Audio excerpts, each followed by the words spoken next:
UPPCS 2023 के प्रारंभिक परीक्षा के करंट अफेयर्स के क्लास के क्रम में हम लोग आगे चलते हैं। आज हम लोग चर्चा करेंगे, बड़ी तेज़ी से चर्चा करेंगे, अंतर्राष्ट्रीय सम्मेलन की चर्चा करेंगे। अंतर्राष्ट्रीय सम्मेलन में आते हैं, सबसे पहले चर्चा करते हैं voice of global south summit की चर्चा करते हैं। Voice of global south summit क्या है, अगर हम इसकी बात करें तो वास्तव में क्या है, भारत के प्रधानमंत्री की एक नवीन पहल है, जिसमें प्रधानमंत्री द्वारा विश्व भर के यानी ग्लोबल जो लीडर्स हैं हमारे, लगभग 100 से अधिक देशों, लगभग 125 देशों के शासनाध्यक्ष, राष्ट्राध्यक्ष इस समिट में शामिल हुए। और इनका उद्देश्य था कि साउथ के जो भी देश हैं उनको एक मंच पर लाया जाए। ठीक है, आते हैं देखते हैं क्या है। 12 से 15 जनवरी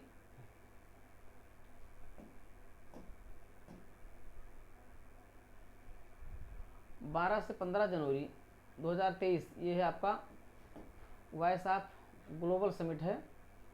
तो के मध्य भारत द्वारा वॉइस ऑफ ग्लोबल समिट का आयोजन किया गया। ये एक नवीन और अनूठी पहल है, अगर आप देखें।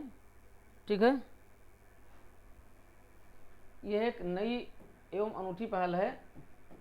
ये पहल प्रधानमंत्री नरेंद्र मोदी के सबका साथ, सबका विकास, सबका विश्वास और सबका प्रयास के विजन से परिचालित है। इस सम्मेलन का उद्देश्य वैश्विक ग्लोबल साउथ को एक मंच पर लाना है, जिससे कि एक साझा मंच को विकसित किया जा सके। इसकी जो थीम है, आवाज़ की एकता, उद्देश्य की एकता। ठीक है, unity of voice and unity of purpose है। ये सम्मेलन वर्चुअल प्रारूप में आयोजित किया गया था, जिसमें कुल 10 सेशन आयोजित किए गए और इसमें लगभग 10 सेशन का उद्घाटन एवं समापन सत्र राष्ट्राध्यक्ष एवं शासनाध्यक्ष स्तरीय था, जिसकी मेजबानी किसने की, प्रधानमंत्री नरेंद्र मोदी द्वारा की गई। ठीक है, तो voice of global south summit एक भारत की अपनी एक पहल है, भारत के प्रधानमंत्री की एक पहल है। ठीक है, चलिए आते हैं, देखते हैं आगे। इसके अतिरिक्त 8 मंत्रिस्तरीय सम्मेलन भी इसमें आयोजित किए गए और इसमें 125 देशों के नेताओं और मंत्रियों ने भागीदारी की। इस सम्मेलन के समापन के दौरान प्रधानमंत्री नरेंद्र मोदी द्वारा कई पहल की घोषणा की गई। ठीक, कई इनिशिएटिव्स लाए गए, वो क्या क्या हैं उनको एक बार आप देख लीजिए, क्योंकि प्रश्न यहीं से में भी प्रश्न यहाँ से बन सकते हैं। ठीक है, सीधे सीधे प्रश्न पूछा जा सकता है कि आरोग्य मैत्री क्या है, आरोग्य मैत्री क्या है। ठीक है, तो आरोग्य मैत्री क्या है, ये वास्तव में भारत के प्रधानमंत्री द्वारा साउथ जो समिट आयोजित की गई, उसमें उन देशों के लिए जो विकासशील देश हैं, वहाँ अगर कोई ऐसी प्राकृतिक आपदाएं आती हैं और कुछ ऐसी घटनाएं घटती हैं, तो भारत क्या करेगा, उनको निःशुल्क रूप में क्या करेगा, विभिन्न प्रकार के उपचार, दवाएं, मेडिकल फैसिलिटीज़ आज फ्री ऑफ कास्ट उपलब्ध करेगा, जिससे कि उनके अंदर मित्रता प्रगाढ़ हो। इसी को आरोग्य मैत्री कहा गया। तो ये एक पहल है भारत के प्रधानमंत्री की। दूसरा है वैश्विक दक्षिण उत्कृष्टता केंद्र की स्थापना की, वैश्विक स्तर पर दक्षिण उत्कृष्टता केंद्र खोला जाए। तीसरा है global south science and technology initiatives है। ठीक है, वैश्विक स्तर पर दक्षिण के देशों के बीच विज्ञान एवं प्रौद्योगिकी पहल की जाए।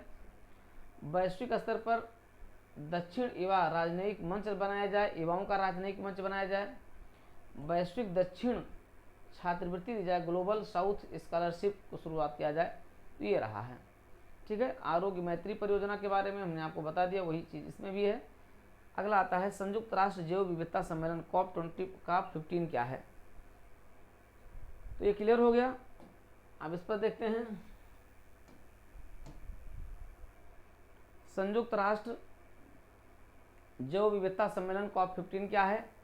7 से 9 दिसंबर 2022 के मध्य जैव विविधता पर अब समय पक्षकारों के मध्य 15वीं साधारण बैठक का दूसरा चरण आयोजित किया गया। और ये कहाँ किया गया, सम्मेलन के दूसरे चरण का आयोजन मॉन्ट्रियल कनाडा में किया गया। दरअसल इसको आयोजित कहाँ होना था, आयोजित होना था पहले चीन में, लेकिन बाद में इसे मॉन्ट्रियल कनाडा में आयोजित किया गया। ये सम्मेलन जो है वर्चुअली किया गया था और इसके साथ ही COP MOP 10 meetings of the conference of the parties serving as the meeting of the parties, इसको भी आयोजित किया गया। दिसंबर 2022 में संयुक्त राष्ट्र के तत्वाधान में COP15 की अध्यक्षता चीन द्वारा की गई। सम्मेलन में Kunming Montreal global biodiversity framework भी किया गया। तो ठीक है। 2030 तक जिन 30 लक्ष्यों को प्राप्त किया जाना उसमें शामिल प्रमुख लक्ष्य निम्नलिखित हैं। ये किया गया है इसमें, इसको एक बार देख लीजिए कि वर्ष 2023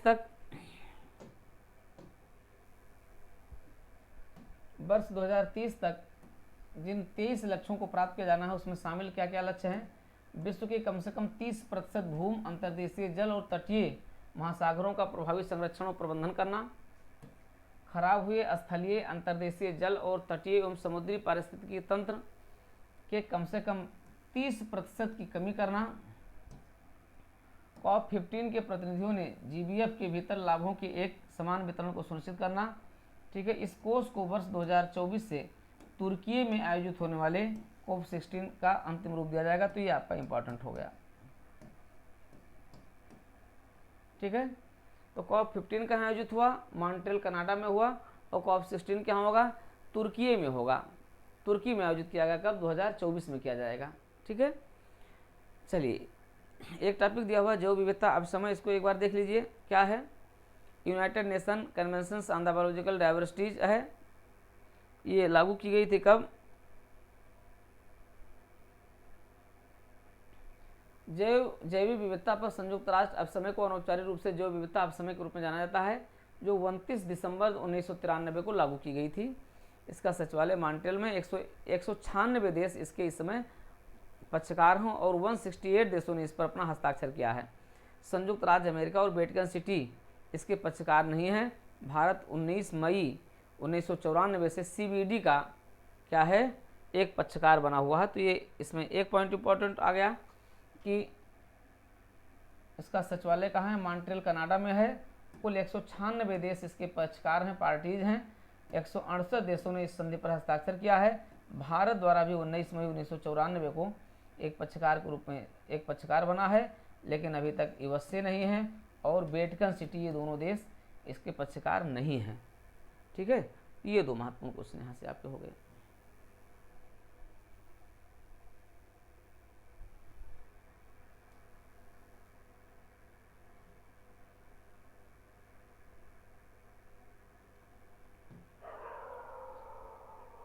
आते हैं G20 शिखर सम्मेलन 2022।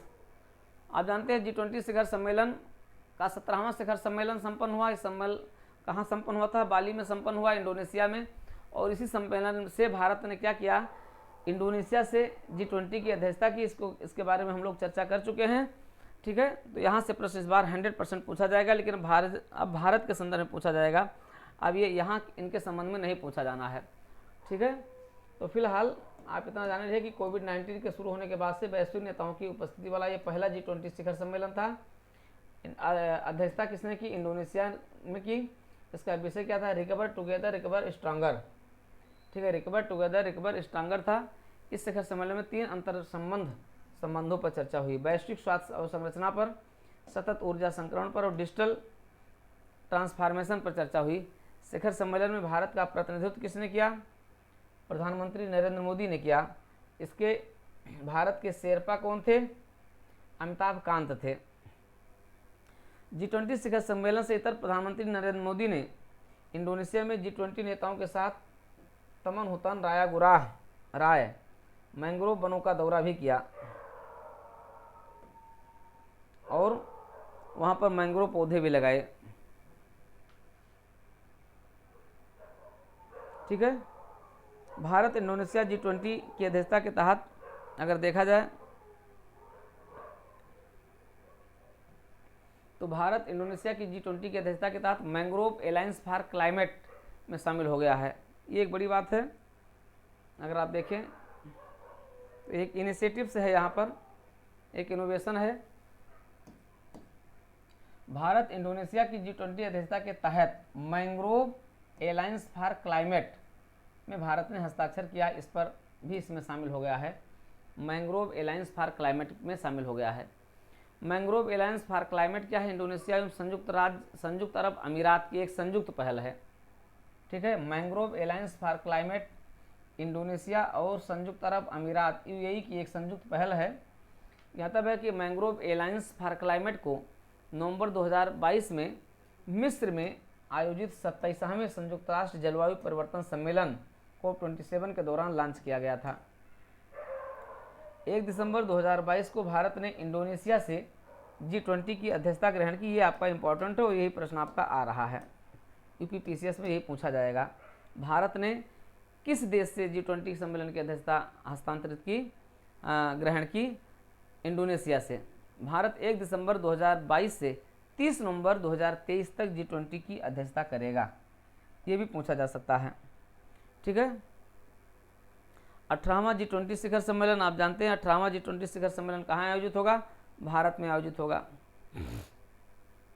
18वां G20 शिखर सम्मेलन भारत में आयोजित किया जाएगा, जिसका विषय है, ठीक है, वसुधैव कुटुंबकम, one earth one family one future, एक पृथ्वी एक कुटुंब एक भविष्य है। ठीक है, ये विषय महाउपनिषद के प्राचीन संस्कृत पाठ से लिया गया है। भारत की अध्यक्षता में G20 का लोगो भारत के राष्ट्रीय ध्वज के जीवंत रंगों केसरिया, सफ़ेद तथा हरा तथा नीला से प्रेरित है। ये सब हम लोगों ने चर्चा किया है, हम आपको बताए हैं। यूपी स्पेशल में भी हमने चर्चा के दौरान इसको बताया है। ठीक है। 15 अगस्त 2022 को भारत की स्वतंत्रता की 75वीं वर्षगांठ से लेकर स्वतंत्रता के 100वीं वर्षगांठ तक की 25 वर्षीय अवधि को अमृतकाल की संज्ञा दी गई है। अर्थात G20 सम्मेलन की अध्यक्षता भारत ने कब लिया है? अमृतकाल में लिया है। ये महत्वपूर्ण पहल है। ठीक है। तो 15 अगस्त 2022 को भारत की स्वतंत्रता की 75वीं वर्षगांठ मनाई गई और इससे लेकर के 100वीं वर्षगांठ तक 25 वर्ष की अवधि को अमृतकाल की संज्ञा दी गई। यानी अमृतकाल का समय क्या है? ये 25 वर्ष से 2022 से लेकर के और 2047 तक का जो समय है, 47 में 1947 के बाद 2047 क्या हो जाएगा? ये भारत का स्वतंत्रता आंदोलन का 100वीं वर्षगांठ होगा। यही अमृतकाल है। भारत की अध्यक्षता में आयोजित होने वाले G20 शिखर सम्मेलन में विशेष आमंत्रित अतिथियों में बांग्लादेश, मिस्र, Mauritius, Netherlands, Nigeria, Oman, Singapore, Spain तथा यूएई शामिल हैं। भारत में G20 शिखर सम्मेलनों में उससे संबद्ध बैठकों का आयोजन केवल नई दिल्ली तक ही सीमित नहीं है। भारत के 50 से अधिक शहरों में G20 के सम्मेलन आयोजित किया जाएगा। उत्तर प्रदेश के 4 शहरों में लखनऊ, वाराणसी, आगरा और ग्रेटर नोएडा में इसकी बैठक आयोजित की जाएगी। इसके बारे में हम लोग काफ़ी चर्चा कर चुके हैं पहले में। 11 से 12 फरवरी 2023 को G20 सशक्तिकरण की पहली बैठक का आयोजन कहाँ किया गया? आगरा में किया गया। भारत की G20 की अध्यक्षता में डिजिटल इकोनॉमी वर्किंग ग्रुप की प्रथम बैठक 13 से 15 फरवरी 2023 को लखनऊ में भी आयोजित की जा चुकी है।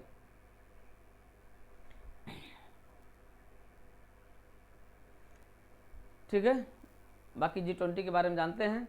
अब वर्ष 2024 में G20 शिखर सम्मेलन का आयोजन ब्राज़ील में होगा और वर्ष 2025 में दक्षिण अफ्रीका में प्रस्ताव है। यानी जो ब्रिक्स जो ब्रिक्स देश हैं, ठीक है, ब्रिक्स देशों में होगा भारत होगा, इंडिया के बाद ब्राज़ील के बाद दक्षिण अफ्रीका। 2023 में भारत, 2024 में ब्राज़ील और 2025 में दक्षिण अफ्रीका में यह सम्मेलन आयोजित किया जाएगा। G20 के बारे में जानते हैं कि G20 क्या है? एक अंतर्राष्ट्रीय आर्थिक वित्तीय व्यवस्था से संबंधित सहयोग एवं परामर्श का एक अनौपचारिक मंच है। इसकी स्थापना एशियाई वित्तीय संकट के दौरान 1999 में की गई थी, जिसमें कुल 19 देश और एक संगठन यूरोपीय संघ शामिल है। ठीक है। 19 सदस्य देशों में अगर हम देखें तो आपका अर्जेंटीना, ऑस्ट्रेलिया, ब्राज़ील, कनाडा, चीन, फ्रांस, जर्मनी, भारत, इंडोनेशिया, ठीक है, इटली, जापान, मैक्सिको, रूस, सऊदी अरब, दक्षिण अफ्रीका, दक्षिण कोरिया, तुर्की, यूके तथा संयुक्त राज्य अमेरिका शामिल है। G20 सभी सदस्य समग्र रूप से वैश्विक सकल घरेलू उत्पाद के 85% और वैश्विक व्यापार के लगभग 75% तथा विश्व के लगभग 2/3 जनसंख्या का प्रतिनिधित्व करते हैं। दरअसल इस प्रश्न को अगर आप देखें तो ये प्रश्न यूपीएससी में, इस टाइप के प्रश्न यूपीएससी में बहुत पहले आते थे। 2000 के आसपास इस प्रकार के प्रश्न बहुत पूछे जाते थे यूपीएससी में। G20 समूह के सभी सदस्य समग्र रूप से वैश्विक सकल घरेलू उत्पादन के लगभग 85% का तथा वैश्विक व्यापार के लगभग 75% का तथा विश्व की जनसंख्या के लगभग 2/3 जनसंख्या का ये प्रतिनिधित्व करते हैं। तो ये बहुत इंपॉर्टेंट इस तरीके से है। ऐसे पूछा जाता है कि निम्नलिखित कथन किस संगठन के बारे में किस संगठन के संबंध में सत्य हैं? नंबर 1, G20 कुल वैश्विक सकल घरेलू उत्पाद के 85% नहीं, ये संगठन विश्व के सकल घरेलू उत्पाद का 85%, नंबर 2 वैश्विक व्यापार का 75%, नंबर 3 2/3 जनसंख्या का प्रतिनिधित्व करता है। किसके बारे में सही कथन है? G20 के बारे में, G7 के बारे में, ठीक है, ब्रिक्स के बारे में, ठीक है, और आसियान के बारे में। इस तरीके से दे देते हैं, तो आपको ऐसे छांटना होता है, ठीक है। ये आपका बहुत इंपॉर्टेंट है। इस तरीके से प्रश्न पहले आया करते थे, अब कई सालों से ये प्रश्न नहीं आ रहे हैं, ठीक है। तो 19 देश और एक संगठन इसमें है, ये है आपका। चलिए आगे आते हैं।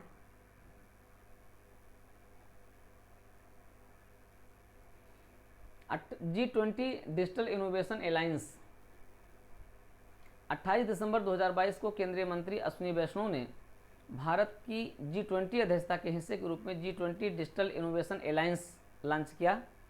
G20 डिजिटल इनोवेशन अलायंस का उद्देश्य G20 देशों के साथ आमंत्रित गैर सदस्य राष्ट्रों से स्टार्टअप द्वारा विकसित नवीन और प्रभावशाली डिजिटल तकनीक को पहचानना, मान्यता देना और उन्हें अपनाना है। G20 डिजिटल इनोवेशन अलायंस शिखर सम्मेलन का आयोजन अगस्त 2023 में बेंगलुरु में प्रस्तावित है। तो ये भी एक प्रश्न यहाँ से बन गया आपके लिए। देखिए, ये सब सम्मेलन हो रहे हैं और आपके लिए समस्या है कि नए नए प्रश्न यहाँ से जनरेट हो रहे हैं, ठीक है। तो G20 डिजिटल इनोवेशन अलायंस के सूत्रधार कौन हैं? इसके सूत्रधार हैं भारत के रेल मंत्री अश्विनी वैष्णव हैं, ठीक है। इसका उद्देश्य क्या है? इसका उद्देश्य है कि G20 अलायंस, इसमें जो गैर सदस्य देश हैं उनके मध्य स्टार्टअप और टेक्नोलॉजिकल लेन देन को बढ़ावा देना है। इसका आयोजन कब होगा? अगस्त 2023 में। कहाँ होगा?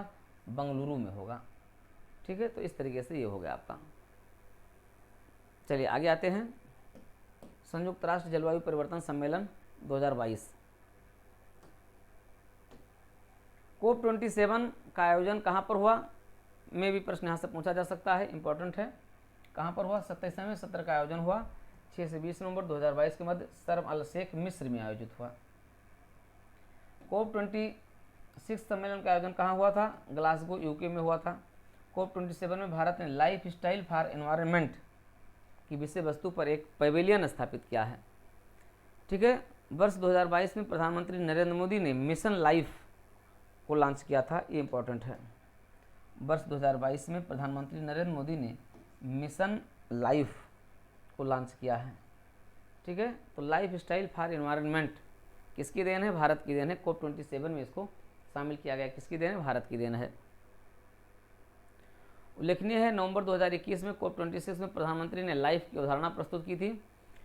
यह एक लाइफ भारत के नेतृत्व में एक वैश्विक जन आंदोलन है जो पर्यावरण की सुरक्षा के लिए व्यक्तिगत एवं सामूहिक कार्यवाही को प्रेरित करता है। तो यहाँ से बड़ा इंपॉर्टेंट क्वेश्चन बन सकता है, मिशन लाइफ का संबंध किससे है? तो मिशन लाइफ का संबंध किससे है? पर्यावरण संरक्षण से है। पहला पॉइंट तो आप ये जानिए, मिशन लाइफ का संबंध किससे है? पर्यावरण संरक्षण से है। मिशन लाइफ की अवधारणा प्रधानमंत्री नरेंद्र मोदी द्वारा प्रस्तुत की गई थी। और मिशन लाइफ क्या है? भारत के नेतृत्व में एक वैश्विक जन आंदोलन है, ठीक है। मिशन लाइफ की अवधि वर्ष 2022 से 28 है, ये इंपॉर्टेंट है, ठीक है, ये इंपॉर्टेंट है। मिशन लाइफ की अवधि वर्ष 2022 से 2028 तक के है। ये मिशन व्यक्तियों और समुदायों को एक ऐसे जीवन स्तर को अपनाने के लिए प्रेरित करा जो प्रकृति के अनुकूल हो, ठीक है। ऐसे जीवन स्तर को अपनाने वाले लोगों को प्रो प्लेनेट पीपुल के रूप में मान्यता दी गई है। COP27 के शिखर पर शर्म अल शेख कार्यान्वयन योजना भी प्रस्तुत की गई।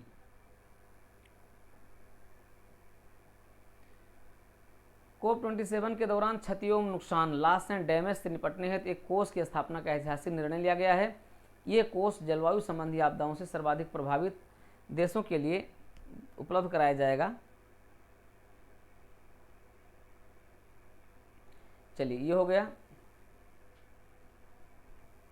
आपको अब 28 का आयोजन कहाँ किया जाएगा? दुबई में किया जाएगा। ये प्रश्न पूछा जा सकता है, ये प्रश्न यहाँ से आ सकता है, इसलिए इस प्रश्न को ध्यान रखिएगा। COP26 कहाँ हुआ? ग्लासगो में हुआ। COP27 क्या हुआ? अरमल शेख में हुआ, ठीक है, मिस्र में। और COP28 कहाँ होगा? ये होगा 2023 में होगा, दिसंबर 2023 में होगा। कहाँ होगा? दुबई में होगा, संयुक्त अरब अमीरात, दुबई में प्रस्तावित है। चलिए अगला आते हैं। SCO शिखर सम्मेलन 16 सितंबर 2022 को SCO शिखर सम्मेलन कहाँ आयोजित किया गया? ठीक है, उज्बेकिस्तान में। आप जानते हैं ये यही होता है, तान में ही होता है।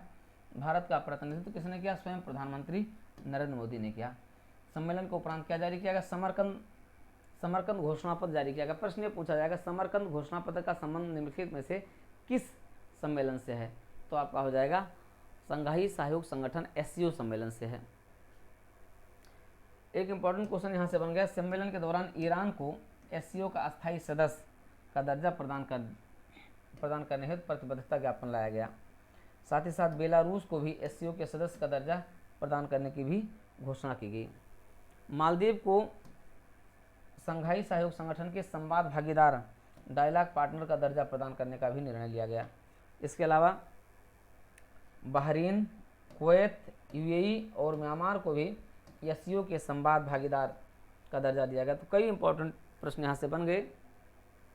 देखिए ईरान को तो क्या दे दिया गया? SCO का अस्थायी सदस्य दे दिया गया।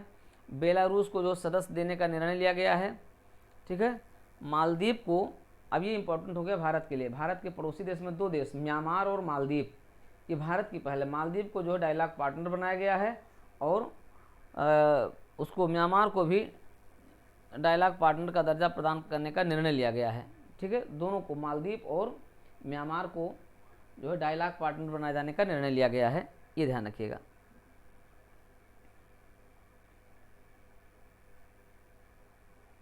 वाराणसी संघाई सहयोग संगठन के सचिवालय यूनेस्को के मध्य 2023 के मध्य ज्ञापन हस्ताक्षर भी किया गया है, ये ध्यान रखिएगा।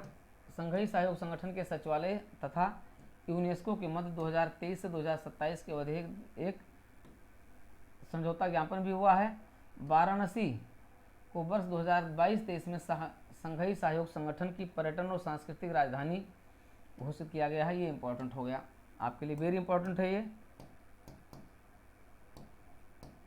वेरी इंपॉर्टेंट हो सकता है। प्रश्न आपके यूपी PCS का आउट क्वेश्चन है, यूपी PCS में पूछ ही लिया जाए।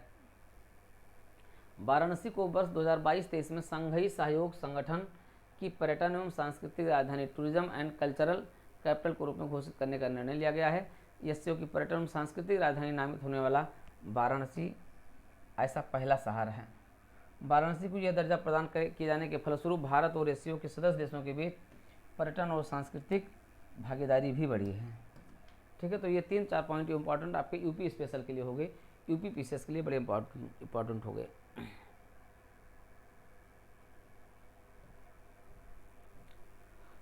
वर्तमान में भारत SCO राष्ट्राध्यक्षों की परिषद का अध्यक्ष भी है। वर्तमान में भारत SCO राष्ट्राध्यक्षों की परिषद का अध्यक्ष है। ये प्रथम अवसर है जब भारत SCO का अध्यक्ष बना है। दोनों पॉइंट बड़े ही इंपॉर्टेंट हैं।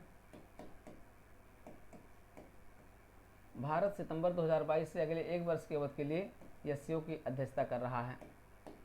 भारत द्वारा SCO की अध्यक्षता का केंद्रीय विषय क्या है? टुवर्ड्स ए सिक्योर SCO, ठीक है। सिक्योर का पूर्ण रूप निम्नलिखित है। C से, S से है security for citizens, E for है economics of development, C for है connectivity in the region, U for है यूनिटी एंड R फॉर है respect for sovereignty and territorial integrity, E for है इन्वायरमेंट प्रोटेक्शंस, ठीक है।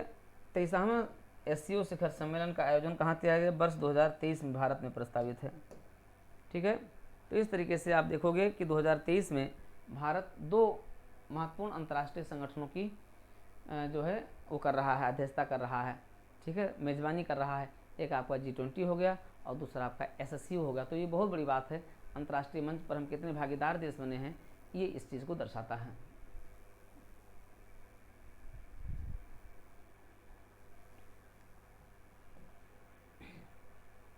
चलिए, तो ये इम्पोर्टेंट हो गया, ध्यान रखिएगा।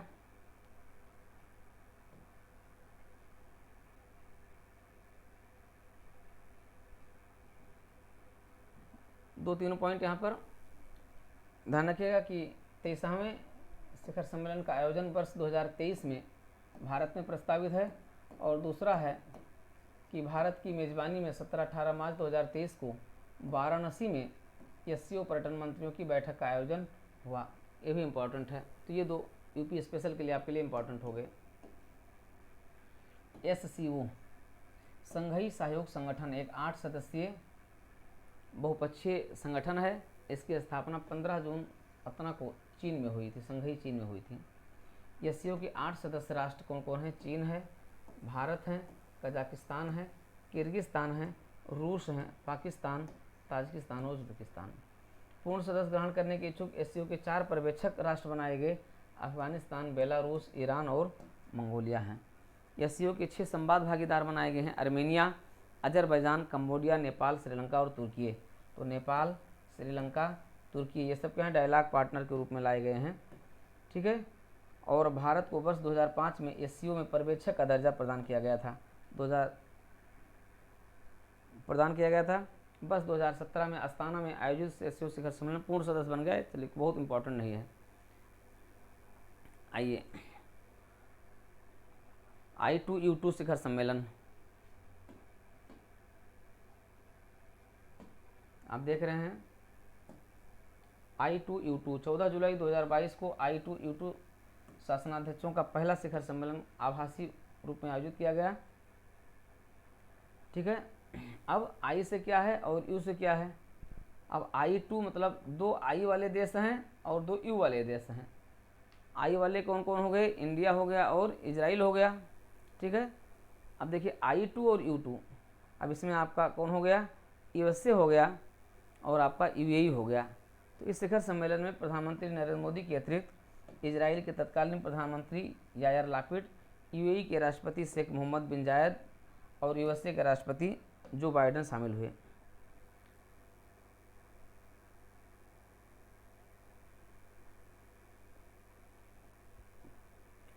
प्रथम I2U2 शिखर सम्मेलन खाद्य सुरक्षा संकट और स्वच्छ ऊर्जा पर केंद्रित रहा है।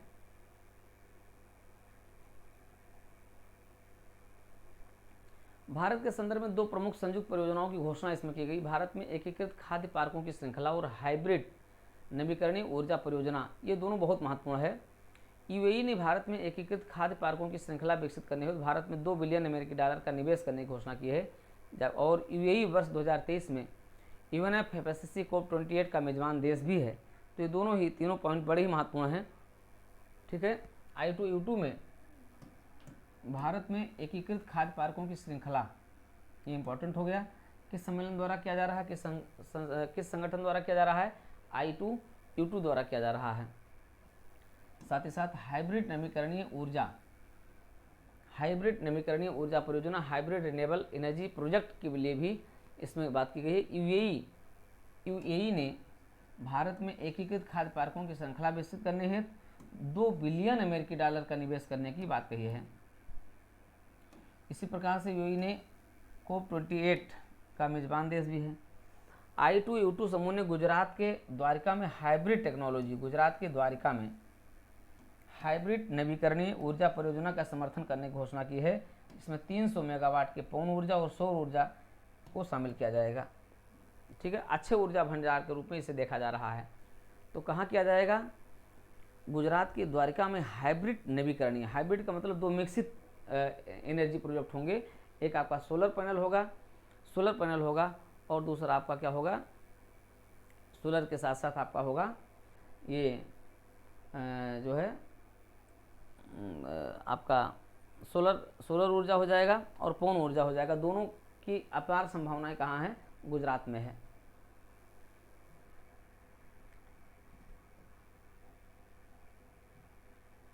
बाकी इसके बारे में जानते ही हैं। ये आपसे पूछा नहीं जाएगा, ये हो गया। अब ये पूछा नहीं जाएगा, इस समय हो गया है। चलिए, ये आपका टॉपिक खत्म हुआ। अब हम आते हैं अंतर्राष्ट्रीय निर्वाचन पर आते हैं। ठीक है। पड़ोसी देशों में कहाँ कहाँ पर सत्ता परिवर्तन हुए, ये बहुत इंपॉर्टेंट है। यहाँ से प्रश्न पूछे जा सकते हैं। यहाँ से प्रश्न पूछा भी गया है और प्रश्न आगे भी पूछा जाएगा। चलिए आते हैं, देखते हैं जल्दी से इसको भी पूरा कर लिया जाए। देखिए, नेपाल में राष्ट्रपति चुनाव, भारत के पड़ोसी देशों में कहाँ कहाँ पर सत्ता परिवर्तन हुआ। तो 13 मार्च 2023 को नेपाली कांग्रेस पार्टी के रामचंद्र पौडेल ने नेपाल के राष्ट्रपति पद की शपथ ली। रामचंद्र पौडेल। ठीक है। वर्ष 2008 में नेपाल की गणतंत्र बनने के बाद वह देश के तीसरे राष्ट्रपति बने। उन्होंने विद्यादेवी भंडारी का स्थान लिया है। 9 मार्च 2023 को संपन्न हुए चुनाव में इन्हें कुल वैध मतों का लगभग 65% प्राप्त हुआ। 17 मार्च 2023 को जनता समाजवादी पार्टी के नेता राम सहाय प्रसाद यादव नेपाल के उपराष्ट्रपति भी चुने गए। ठीक है, तो दो महत्वपूर्ण भारत के पड़ोसी देशों में नेपाल में सत्ता परिवर्तन हुआ और वहाँ पर राष्ट्रपति और उपराष्ट्रपति दोनों नए बने हैं, प्रधानमंत्री भी वहाँ पर बने हुए हैं, नए बने हैं, तो वहाँ पर सत्ता में परिवर्तन हुआ है। ठीक है, इस तरीके से यह नेपाल हो गया। आते हैं अगला, वियतनाम राष्ट्रपति चुनाव।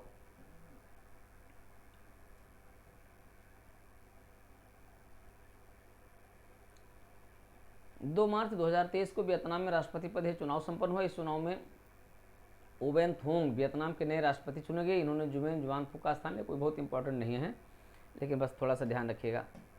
ठीक है, बहुत इंपॉर्टेंट नहीं है, लेकिन कहाँ कहाँ पर हुआ ये पूछा जाता है। निम्नलिखित में से मार्च महीने में कहाँ कहाँ पर नए चुनाव हुए वैश्विक स्तर पर? तो वियतनाम में राष्ट्रपति का चुनाव हुआ, वो ओबेन थोंग वियतनाम के नए राष्ट्रपति बने। शी जिनपिंग पुनः राष्ट्रपति बने हैं। तो मार्च 2023 में शी जिनपिंग को तीसरी बार ये पूछा जा सकता है, कुल यही पूछा सकता है कि कितनी बार, तो ये तीसरी बार हुए हैं। ठीक है, तीसरी बार ये चीन के राष्ट्रपति बने। शी जिनपिंग माओ जेडांग के बाद चीन के सबसे ताकतवर राष्ट्रपति बने हैं। ये कार्यकाल 5 वर्षों का होगा। नाइजीरिया राष्ट्रपति का चुनाव बहुत इंपॉर्टेंट नहीं है, ये सब इंपॉर्टेंट नहीं है। आगे चलिए, इक्वेटोरियल गिनी प्रधानमंत्री। ठीक है, 1 फरवरी 2023 को मनोला, भी इंपॉर्टेंट है। बांग्लादेश राष्ट्रपति चुनाव, ये इंपॉर्टेंट है आपका, आपके सब कुछ नहीं पढ़ना है आपको, बांग्लादेश आपके लिए इंपॉर्टेंट है। बांग्लादेश में चुनाव हुआ फरवरी 2023 में। मोहम्मद शहाबुद्दीन चुप्पू याद रखिएगा, मोहम्मद शहाबुद्दीन चुप्पू बांग्लादेश के नए राष्ट्रपति निर्वाचित हुए। ये बांग्लादेश के 22वें राष्ट्रपति हैं। 1971-72 से लेकर के अब तक 22 राष्ट्रपति हो चुके हैं आपके बांग्लादेश में। साइप्रस राष्ट्रपति का चुनाव बहुत इंपॉर्टेंट है। गणराज्य का राष्ट्रपति चुनाव कोई इंपॉर्टेंट नहीं है, ये सब आपसे नहीं पूछा जाएगा। न्यूजीलैंड के नए प्रधानमंत्री, नेपाल के नए प्रधानमंत्री हमने बताया कि पुष्प कमल दाहाल प्रचंड यहाँ के नए प्रधानमंत्री हुए हैं। आयरलैंड के नए प्रधानमंत्री, पेरू की पहली महिला राष्ट्रपति।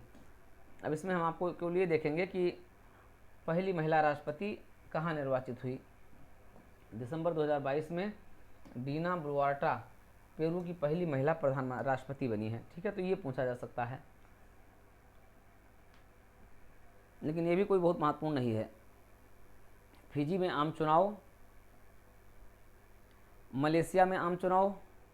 ठीक है, फिजी में आम चुनाव हुआ, फिजी आम चुनाव 2022। ठीक है, इस चुनाव में पीपुल्स अलायंस पार्टी के नेता सितिवेनी राबुका ने प्रधानमंत्री का पद ग्रहण किया। इस स्थान पर उन्होंने फ्रैंक मनीरामा का स्थान ग्रहण लिया है। मलेशिया आम चुनाव, अनवर इब्राहिम ने मलेशिया के 10वें प्रधानमंत्री के रूप में शपथ ली। इस पद पर उन्होंने इस्माइल साबरी याकूब का स्थान लिया है। चलिए, ये भी बहुत इंपॉर्टेंट नहीं है आपका। स्लोवानिया राष्ट्रपति चुनाव, ये भी बहुत इंपॉर्टेंट नहीं है।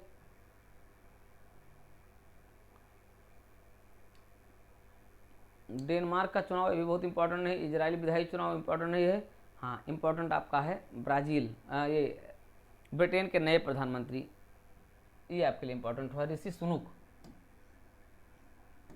25 अक्टूबर 2022 को कंजर्वेटिव पार्टी के नेता ऋषि सुनक ने ब्रिटेन के प्रधानमंत्री के रूप में शपथ ली।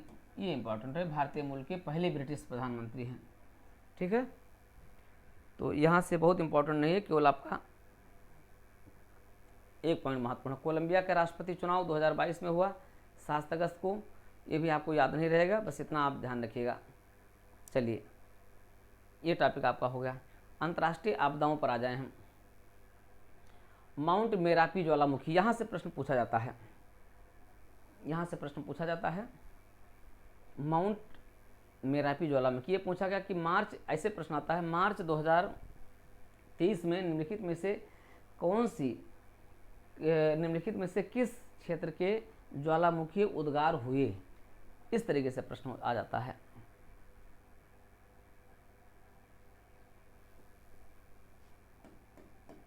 माउंट मेरापी ज्वालामुखी कहाँ पर है? इंडोनेशिया के जावा द्वीप पर है।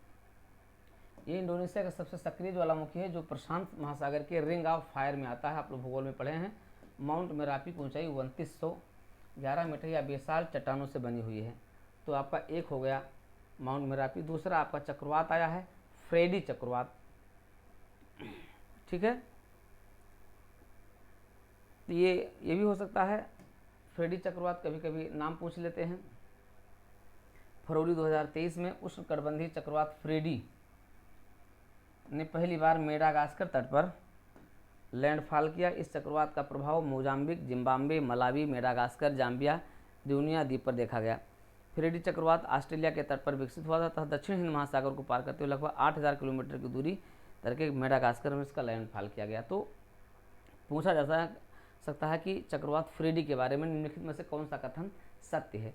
ये इस तरीके से प्रश्न आ सकता है। तो आप माउंट मेरापी को जरूर ध्यान रखिए, कहाँ से है, रिंग ऑफ फायर जोन से है।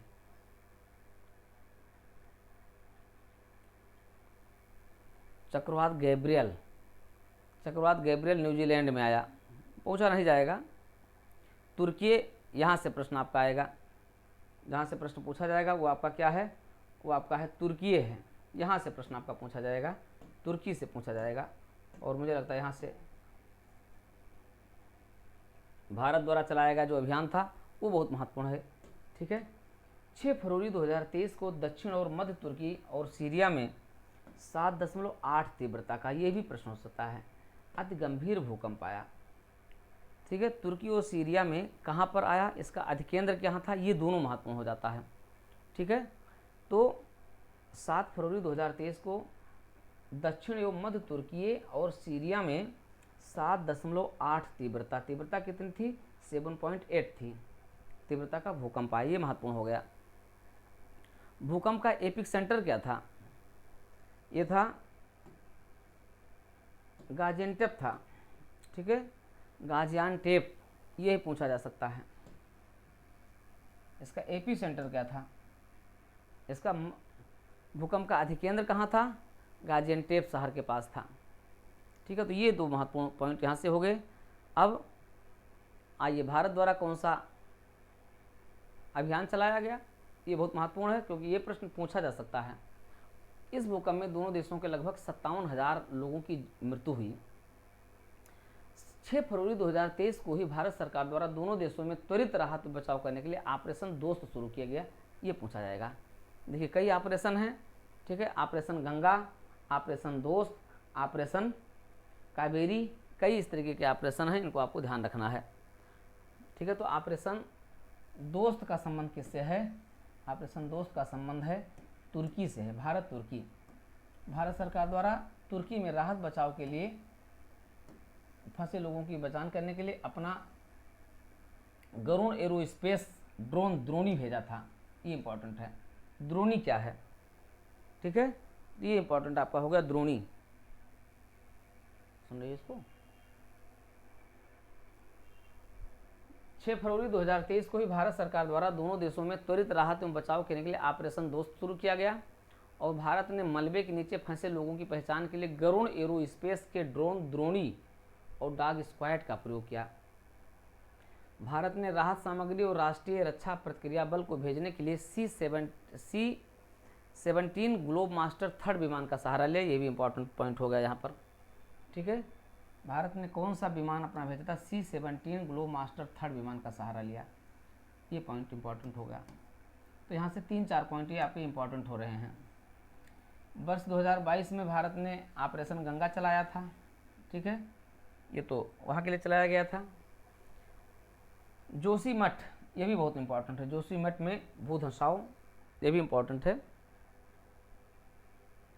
जनवरी 2023 में इसरो की एक रिपोर्ट में जोशीमठ में 27 दिसंबर 2022 एवं 8 जनवरी 2023 के मध्य में 5.4 सेंटीमीटर भू धंसाव का खुलासा किया गया था। ध्यातव्य है कि जोशीमठ उत्तराखंड के चमोली जिले में एक छोटा सा शहर है। रिपोर्ट के अनुसार अप्रैल से नवंबर 2022 के बीच जोशीमठ में 9 सेंटीमीटर का धंसाव उत्पन्न हुआ है और इससे क्या हुआ है, वहाँ के दीवारों में दरारें पड़ गई, ज़मीन धंस गई और जो पोल वगैरह थे इलेक्ट्रिक के वह भी वहाँ पर धंस गए और गिर गए। इससे एक बड़े खतरे उत्पन्न हो सकते थे, उसी बीच सरकार द्वारा इस खतरे को भांपते हुए उस क्षेत्र को मानव के रहने के लिए निरुद्ध कर दिया गया है। ठीक है, अब इसमें एक इम्पॉर्टेंट है, आखिर इसका फोटो इसरो के किस सैटेलाइट ने इसका सेंस किया था, तो ये था कार्टोसैट 2S। इसरो ने इस रिपोर्ट को तैयार करने के लिए कार्टोसैट 2S का उपग्रह का सहारा लिया। ठीक है, विदित हो कि जोशीमठ भारत के भूकंपीय जोन बी में स्थित है, ये भी इम्पोर्टेंट है। तो ये दोनों पॉइंट इम्पोर्टेंट है यहाँ पर। ठीक है, 3-4 पॉइंट आपके लिए यहाँ पर इम्पोर्टेंट हो गए। चमोली जिले में स्थित है, कहाँ पर है? जोशीमठ उत्तराखंड के किस जिले में? चमोली जिले में है। कितने सेंटीमीटर का भूधसाव किया गया है? 5.4 सेंटीमीटर। 5.4 सेंटीमीटर का भूधसाव यहाँ पर किया गया है। और इसरो ने इस रिपोर्ट को तैयार करने के लिए कार्टोसैट 2S उपग्रह का सहारा लिया। जोशीमठ भारत के भूकंपीय जोन में आता है। चलिए, इतना इम्पोर्टेंट हो गया आपका। तो ये 2-3 पॉइंट आपके तुर्की का ये और आपका ये। आते हैं, देखते हैं चक्रवात मैंडस क्या है। चक्रवात मैंडस 9 दिसंबर 2022 को भारत के पूर्वी तट पर बंगाल की खाड़ी से उत्पन्न उष्णकटिबंधीय चक्रवात मैंडस टकराया। मैंडस क्या है? एक उष्णकटिबंधीय चक्रवात है। इसके ममलपुरम तमिलनाडु के आसपास का क्षेत्र इससे प्रभावित रहा और भारतीय मौसम विभाग द्वारा इस तूफान को बहुत ही गंभीर चक्रवात की श्रेणी में शामिल किया गया था। इस चक्रवात का नामकरण संयुक्त अरब अमीरात द्वारा किया गया। मैंडस अरबी भाषा का शब्द है जिसका अर्थ होता है खजाने का पिटारा। आप जानते हैं कि इसको अल्फ़ाबेटिकली क्रम में विभिन्न देश जो उसके समुद्र तटीय क्षेत्र के होते हैं, ये क्या करते हैं? इसका नामकरण करते हैं। तो इस बार नामकरण का दायित्व किसका था? संयुक्त अरब अमीरात का था। संयुक्त अरब अमीरात ने इस चक्रवात को क्या नाम दिया है? इसको नाम दिया है मैंडस दिया है, जिसका अर्थ होता है खजाने का पिटारा। ठीक है, सितरंग चक्रवात क्या 24 अक्टूबर 2022 को चक्रवात सितरंग ने बांग्लादेश के दक्षिणी भूभाग में लैंडफॉल किया। इसने बांग्लादेश के अतिरिक्त भारत के नॉर्थ ईस्ट को भी प्रभावित किया। इस चक्रवात का सितरंग नाम किसने दिया था? थाईलैंड ने दिया है। ठीक है, तो ये 2-3 पॉइंट यहाँ पर इंपॉर्टेंट है, इनको ध्यान रखना है कि मैंडस नाम किसने दिया था? संयुक्त राज्य अमेरिका ने दिया था। ठीक है, और ये भारत के पूर्वी तट पर बंगाल की खाड़ी से उत्पन्न हुआ था। और दूसरा आपका चक्रवात सितरंग है। सितरंग चक्रवात बांग्लादेश के और भारत के नॉर्थ ईस्ट क्षेत्र में प्रभावी रहा। इस चक्रवात का नामकरण सितरंग किसने दिया? थाईलैंड द्वारा दिया गया। सितरंग एक थाई सरनेम होता है। ठीक है, स्पंज विरंजन, तो ये इंपॉर्टेंट यहाँ पर हो गया। स्पंज विरंजन क्या है? ये नहीं पूछा जाएगा, बहुत दूर हो गया। अब आता है आर्थिक परिदृश्य आता है, तो हम लोग इसको देख लेंगे। इतना पॉइंट आपने देखा, लगभग इसकी 2-3 क्लास में ये आपका पूरा टॉपिक पूरा हो जाएगा मित्रों। तो इस तरीके से आप देख रहे हैं जो प्रयागम के साथ DPIS के साथ आप बने रहिए। और इसका टाइम से हम लोग इस क्लास को हमने कहा था पूरा कर देंगे, 5 तारीख तक पूरा कर देंगे। और इस पर जुड़ा आपका MCQ दे देंगे, लगभग 200-250-300 क्वेश्चन का दे देंगे। तो इससे आपका क्या हो जाएगा? पूरा कवर हो जाएगा। ठीक है, तो इसी के साथ आज की क्लास पूरी होती है।